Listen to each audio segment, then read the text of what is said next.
ជំរាបសួរដល់ប្រិមិត្តបងប្អូនជាថ្មីម្ដងទៀតហើយថ្ងៃនេះយើងមកបន្តនៅការសិក្សាកម្មវិធី Program Microsoft Photoshop CC 2019 EP13 បាទនៅរបៀបប្រើប្រាស់ menu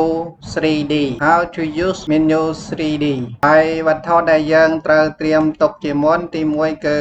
Start of Pan Program Photoshop ទី2គឺ Background ទី3វិធីប្រើប្រាស់ហើយនិងទី4ការអនុវត្តបាទហើយផ្នែកខាងក្រោមនេះបើសិនជាបងប្អូនពេញចិត្តនិងចូលចិត្តនៅវីដេអូរបស់ខ្ញុំបាទក៏សូមជួយ like ជួយ share ជួយ comment ហើយនិងជួយ subscribe ផងបាទហើយចូលទៅមើលទាំងអស់គ្នាបងប្អូន click ទៅលើ program Photoshop ហើយបន្តមកទៀតបងប្អូនចូលទៅយករូបភាពមួយមកហើយបងប្អូនចុច Ctrl O បន្តមកវាបងប្អូនយករូបភាព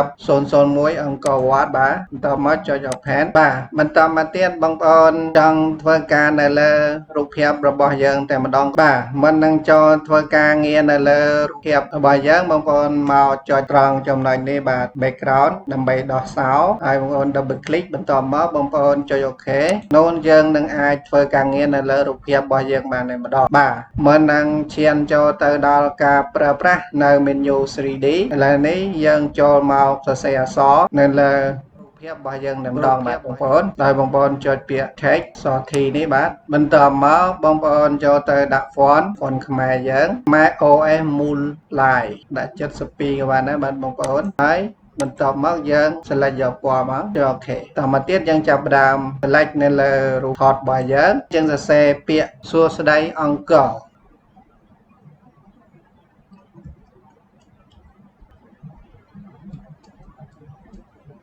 បាទឥឡូវនេះយើងសរសេរអក្សរបានរួចរាល់ហើយបន្តមកទៀតបងប្អូនទៅប្រើប្រាស់នៅ menu 3D តែម្ដងបាទបងប្អូនចុចទៅលើ menu 3D បន្តមកទៀតបងប្អូនចុច New 3D Instruction from Select Layer បងប្អូនចុចមកបាទ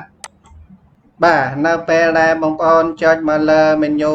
3D រួចបងប្អូនឃើញហើយថាអ្វីដែលយើងទទួលបានពីការដាក់នៅសមោលតួអក្សររបស់យើងបាទនេះគឺជាប្រូក្រាមសម្រាប់រូបឲ្យយើងតែម្ដងដែលយើងមិនចាំបាច់ទៅប្រើប្រាស់នៅកម្មវិធីដែលធ្វើការដាក់ស្រមោលនៅលើរូបតួអក្សររបស់យើងទេបាទបងប្អូនហើយបងប្អូនឃើញហើយនៅលើ 3D របស់យើងនេះត្រង់នេះគេហៅថា Orbit the 3D camera នេះក៏ Pan the 3D camera នេះក៏ Dolly the 3D camera បាទត្រង់ចំណុចនេះហើយនៅលើតួអក្សររបស់យើងនេះបងប្អូនអាចចង់បង្រៀនរួមបងប្អូនអាចបង្រៀនបានឬបង្រួមបានបាទបងប្អូនឲ្យតែមានរូបសញ្ញាបែបនេះបាទបងប្អូននេះយើងអាចបង្រួមបានបាទយើងអាចសារ៉េបានទាំងអស់បាទនៅលើ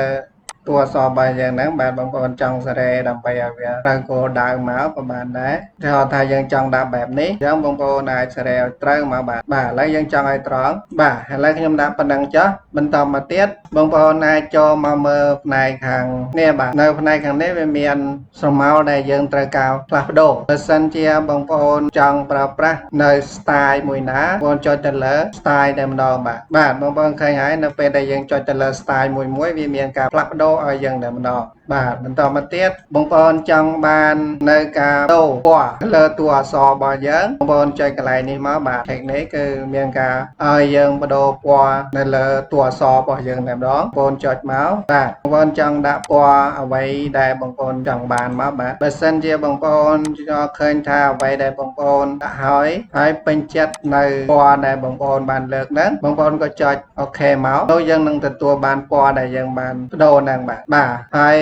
បន្តមកទៀតបងប្អូនចង់ដំឡើងនេះក៏បានដែរបាទបងប្អូនដំឡើងຂະຫນាតរបស់វាហ្នឹងគឺចង់ឲ្យវារីកធំចង់ឲ្យវាតូចបងប្អូនចុចនៅលើតួនេះតែម្ដងនេះហើយគឺរបៀបធ្វើនៅ menu 3D បាទហើយបន្តមកទៀតបើបងប្អូនមើលឃើញថាអ្វីដែលបងប្អូនធ្វើនេះមិនទាន់ជាពេញចិត្តទេអញ្ចឹងបងប្អូនចុចទៅរើសពណ៌ថ្មីមកបាទឥឡូវខ្ញុំដាក់ពណ៌លឿងនឹងហើយបន្តមកទៀតខ្ញុំចុច OK បាទឥឡូវយើងដាក់តែប៉ុណ្្នឹងទេបន្តមកទៀតយើងធ្វើ ការ save ដើម្បីយកតួអក្សររបស់យើងហ្នឹងទៅប្រើប្រាស់តែម្ដងបាទបងប្អូនអញ្ចឹងបងប្អូនចុចទៅលើពាក្យ file ចុច save ហើយជ្រើសរើសដៃនេះបងប្អូនដាក់មកអង្គរវត្តខ្មែរតមកយក file JPEG តមកទៀតបងប្អូនចុច save ហើយចុច OK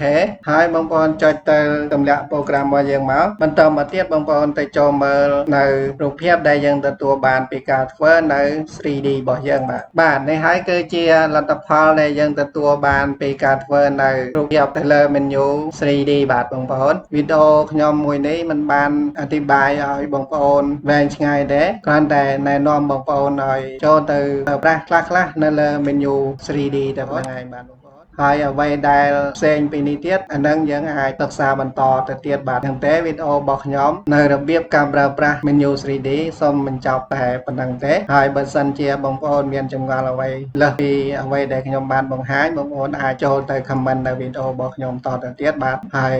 ចុងក្រោយខ្ញុំបាទសូមបិទប្រូក្រាមហើយនឹងបញ្ចប់នៅវីដេអូរបស់ខ្ញុំតែម្ដងបាទសូមអរគុណសូមជម្រាបលាបាទបងប្អូន